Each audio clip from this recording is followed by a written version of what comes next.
Rosmarin has written from the Netherlands. Acharya, this is what I am experiencing within me. There is genuine love for people in me, and I wish for the welfare of everyone. Wherever I see an opening somewhere in anyone, it gives me joy because it's an opportunity for me to share my merits. There is a pattern I see happening in my life though. When I share my deepest self and spread this really unconditional love, at first the other person is super attracted and open, then starts avoiding and retreats. I know this is because of ego not wanting to surrender to love, but it leaves me puzzled. How can I reach people on a deeper level when they shut me out, when they draw a line? I'm searching my heart to know whether to diminish the expression of love that I am feeling so abundantly and become less intense in their eyes, or to stick to the powerful, uncensored me, leading to them discontinuing the contact. It makes me sad to leave them without what I have to bring to them, leave them in their illusionary cage. Most sad is in potential romantic relations. Is it a feeling of lack on my part, like needy of a function in other people's growth? I don't feel that. Or just not okay with life as it is with people of all kinds of growth levels? Don't feel that either. Neediness of any kind? No. I feel life is telling me to stand on my own. I bleed willfully and even dance in my blood at times, but it keeps on hitting me, and I wonder if I'm missing the obvious. Would you please shed your light on this?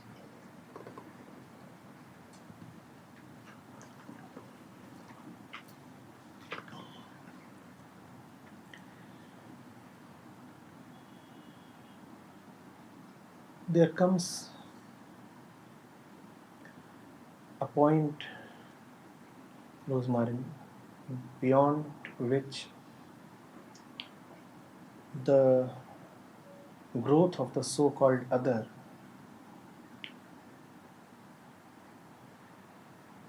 cannot happen with the helper remaining the same.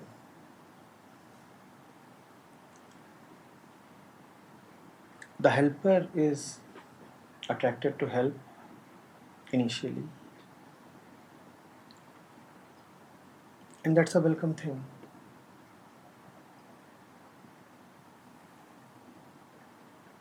It's a welcome state of the ego that wants to help the other. But remember that even in helping the other, a sense of otherness is inevitably there. There is not much you can do about it.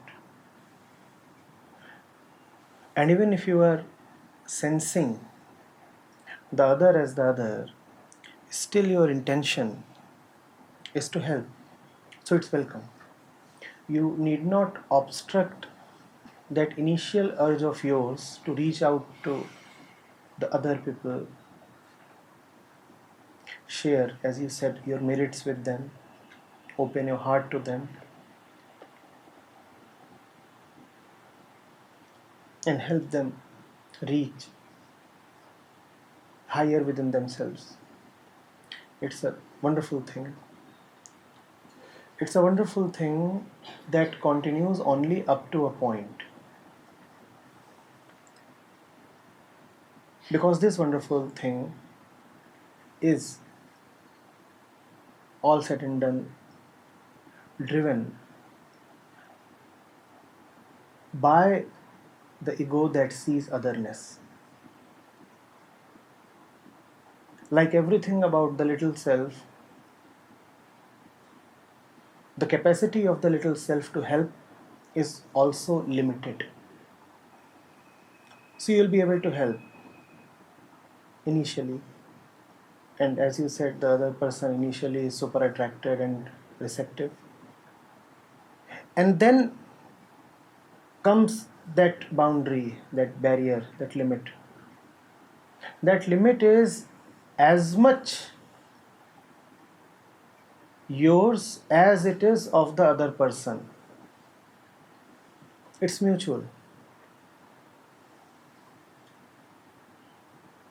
The other person becomes resistant to your help beyond that point.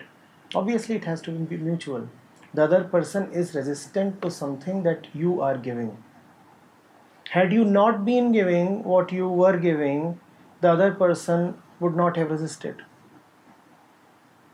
Had you been giving what you were giving in a more elevated form, probably the resistance of the other person would have diminished. So it is mutual, it is from both sides. There is something that you are giving, and there is something, that exact thing, that the other person is resisting. Now, what to do? It's a deadlock. After a welcome start, you have come to a very unsavory situation. You want to give, the other person doesn't want to take, and it hurts. What to do? Now there are only two options left, and both of these have to do with you, not the other person. Both these options are extremely relevant to all those who have ever tried to really help somebody. A point comes when your help starts appearing like an interference in the other person's innermost. He doesn't want to take it any further. What to do then? I have talked of two options. And I have said that both of these options have to do with the helper rather than the helped. First, recognize that you have come as far as possible. Recognize that you have come as far as your conscious effort and ego-driven help can take you. It can't go any further. Your intention might be wonderful, but it is riding on the vehicle of your conscious desire to help. So it is limited. You are saying, I want to enter your house on my personal vehicle. The other fellow is not ready for it. He is prepared to welcome you, but not your vehicle. Your help is welcome, not the medium of your help. You have become the medium of your help. He does not want to let you in. All the goodness that you wish for him is all right. But remember that you wish goodness to come to him through you. He may not accept that because the ego resists the others, especially when the others are a danger to itself. Especially when the others are consciously trying to act as medium of the dissolution of ego. The ego is bound to resist. So what do? You let the intention remain and you withdraw the conscious desire to help. Now this would puzzle you. You would say, if only the intention to help is there and conscious desire leading to conscious effort is not there, then how would the help reach the other person? This is a question that would now strike your ego, not his. That's why I said that in the process of helping, both the helper and the helped have to be elevated. Because if you help and remain conscious that you are helping, then it feeds and boosts your ego. There are hardly any pleasures deeper than that of being a guide, a light, a master, a helper. The other fellow has not agreed to provide anyone these pleasures free of cost. That's the thing with the world. If it offers you a pleasure, it demands a return.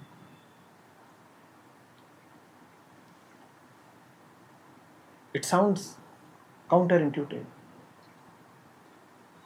People would refuse to be helped if they feel that by becoming the helped, they are helping you become the helper.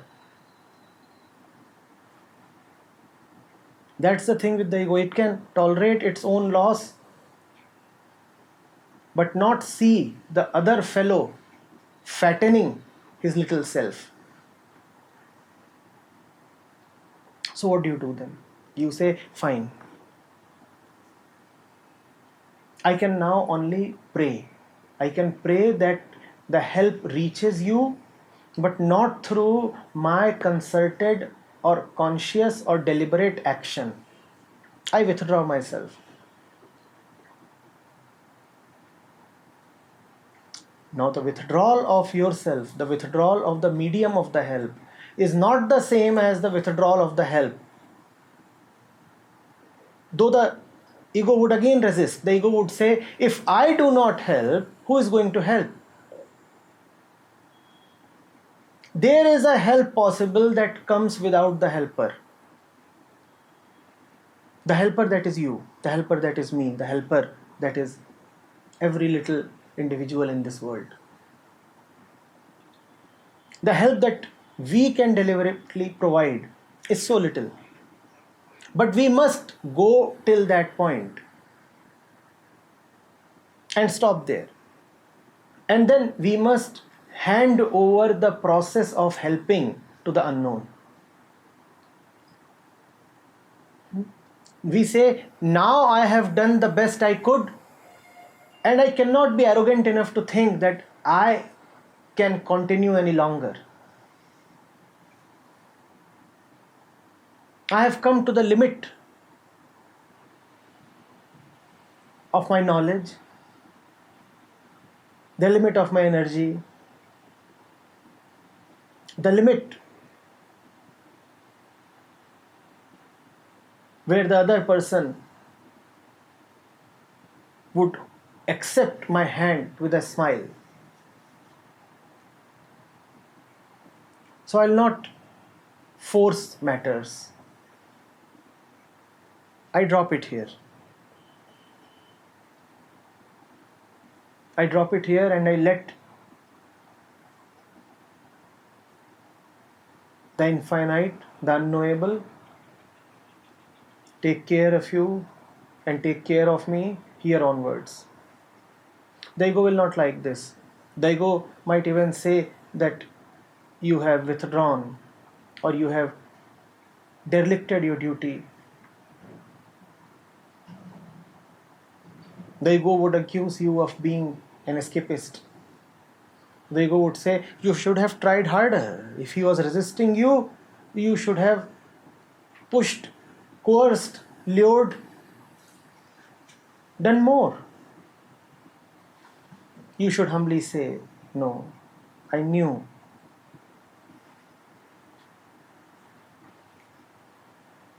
that the time had come. I knew that it wouldn't have helped to be coercive. I repeat, you withdraw the helper, not the help. You withdraw the medium, not the message, not the substance. You hand over the matter. You humbly surrender the task of helping to the one who can really help. This is not an escape. You're not being an escapist. It is a realist act of the best kind. I said there are two options. The first option is the withdrawal of the helper. The second option is the dissolution of the helper. If you insist that you want to help beyond that point when the other has started becoming resistant and non-receptive, if you still want to help beyond that point, you will have to change the helper. Because remember that the other is not resisting the help, the other is resisting the helper. Help is always welcome. Help means you want to bring peace to the other. Who wants to resist peace? Help means you want to bring joy and freedom to the other. Who wants to resist joy and freedom? Help means you want to bring love and truth to the other. Who wants to resist love and truth? What is it that the other is resisting? The medium, that is you. So if you are adamant that you must still consciously be the vehicle of help and bring the great to the other, then you will have to change. The helper will have to dissolve. In the first option, I said the helper will have to withdraw. The second option is that the helper will have to change or dissolve. Because it is the helper that is the bone of contention.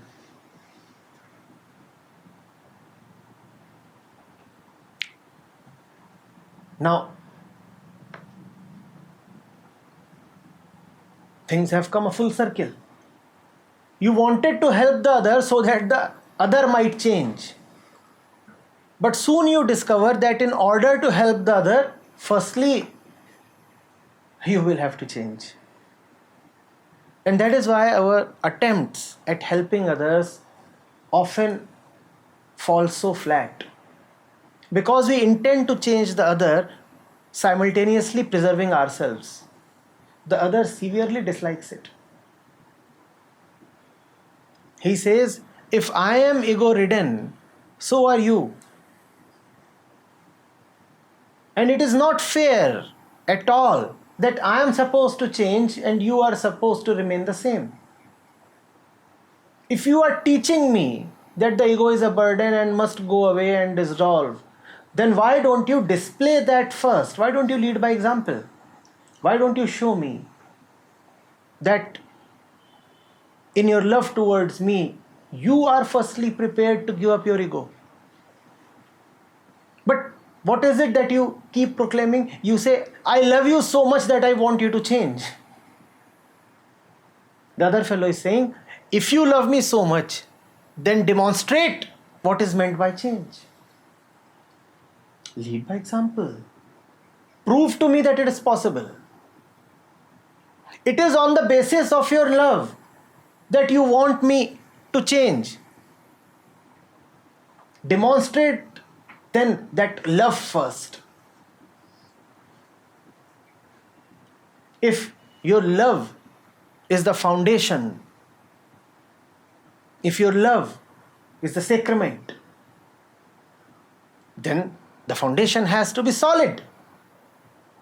Show me it is solid. Show me what all you are prepared to sacrifice on the altar of love. You keep on telling me that the ego is a worthless and useless thing. Then throw away yours first. You want to help me. You say you love me. If you love me so much, then your ego must be a very small price to pay for your love. So you will have to change. That's what the other person is saying. Demonstrate to him that you love him so much that to help him, you are prepared to no more remain the helper who started the job of helping.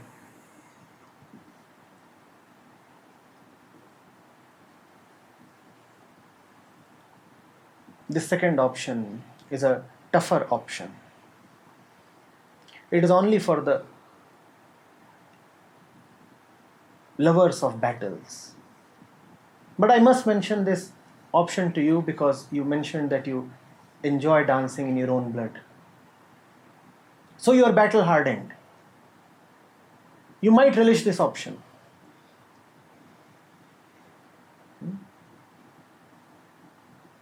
The other will put conditions in front of you. You accept his conditions unconditionally. How about that? I unconditionally accept all your conditions. That is the depth of my love for you, and that is the depth of my desire to help you. Now, this desire is not a small desire. This desire is also called as devotion. This desire is also called as sublimation and surrender.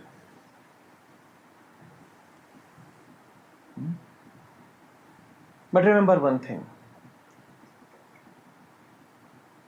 Every person that you help will change something in you. Every episode of help will leave you elevated. And if you want to stay where you are and what you are, then help won't proceed through you. It's impossible. I'm confident of the intensity of your intentions, the purity of your desire. I'm sure you'll be able to put yourself behind so that your mission may go forward. That's the thing with this mighty mission of helping. It consumes the helper.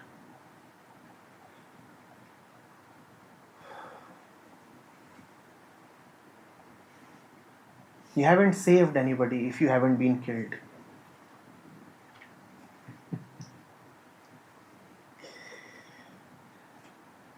Only those who have been killed are able to save others. Jesus saves. In one way, he had to firstly sacrifice himself. Having sacrificed himself, he was able to save so many. And those who save themselves will find that they are unable to save anybody else, and also unable to save even that which they firstly wanted to save, which is themselves.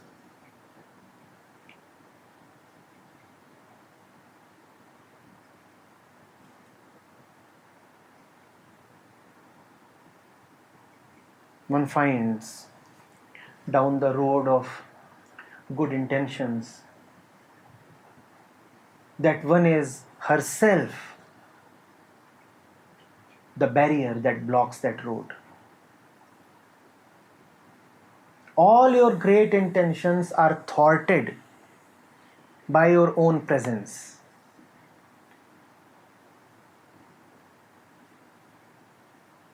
And everybody has great intentions. There is nobody who does not have the greatest of intentions. And yet we lead such petty lives. It is because our intentions are scuttled by our own presence.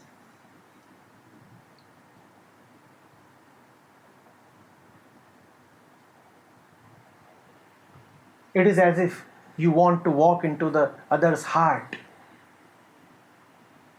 with 5 of your cars and thousands of your belongings and 3 of your flats. You'll have to leave all these behind if you want to walk into somebody's heart. Prem gali ati sakari. The path of love is very narrow.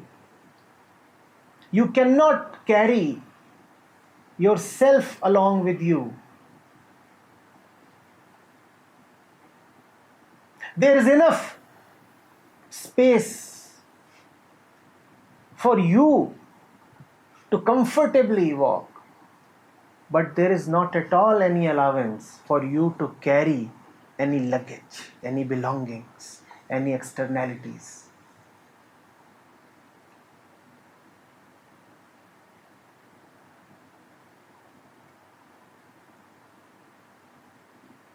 love is the great killer.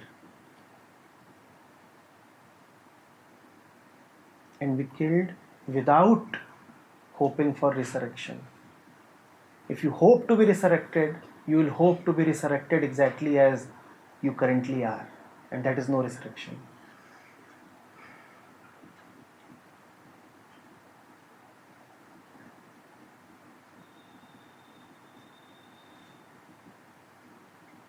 Living beings, as we are, can't help.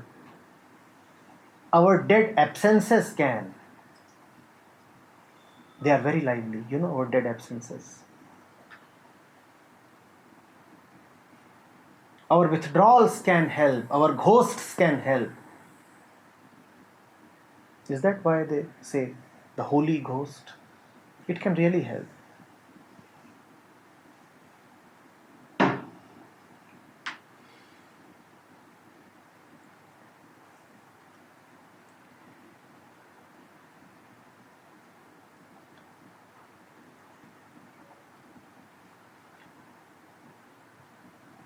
Prolific helpers, professional helpers,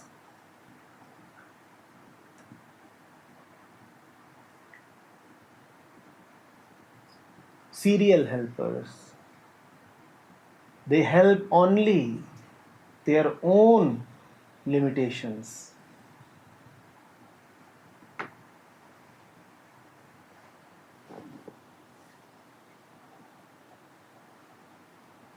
Help just one person, be done away with, and then see how much more happens through the you that you are not.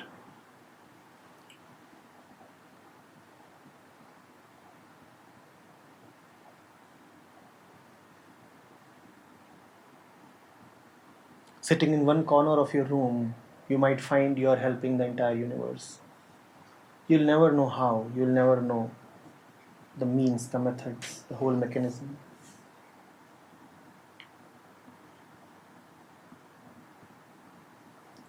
In India, it has been a long-standing tradition not to demand work from the yogis, from the meditators, from the sadhus. Instead, if they would be present near a village, camping there, or just wandering, the village would take it upon itself to keep feeding them and also provide them with the basic necessities. Nobody would go to them and demand work. Nobody would say, of what use are you? Are you good for anything? They knew that the very presence of the yogi just helps. How? It's beyond us to ask.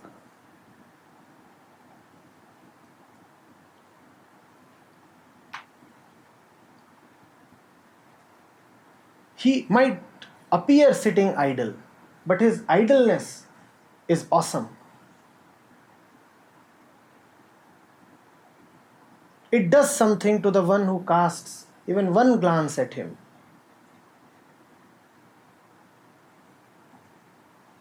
And it spreads like ripples. The fellow who has had a darshan of the yogi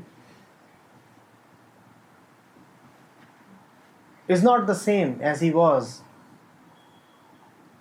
before the encounter. Now his presence would have an effect on many others. And I'm only talking in very gross terms. I'm explaining the whole phenomena as if it is sight driven, as if it is physical contact driven. It is not.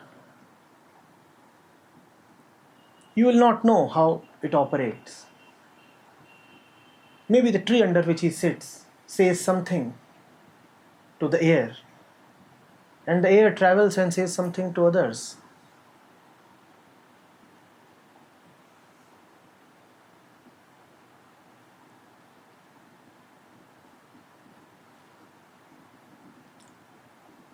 Mysticism, when tried to put in words, always appears so much of a cock and bull story, doesn't it?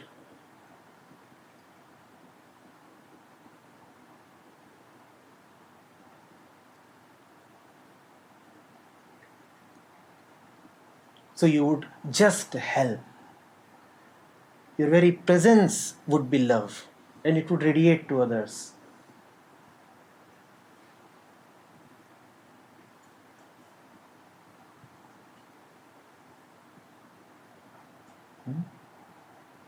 And if you are eager on asking how, it only means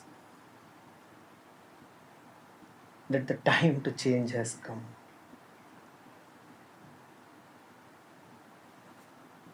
The one asking how is the one who wants to control the process of health. That is exactly the unit we need to go beyond.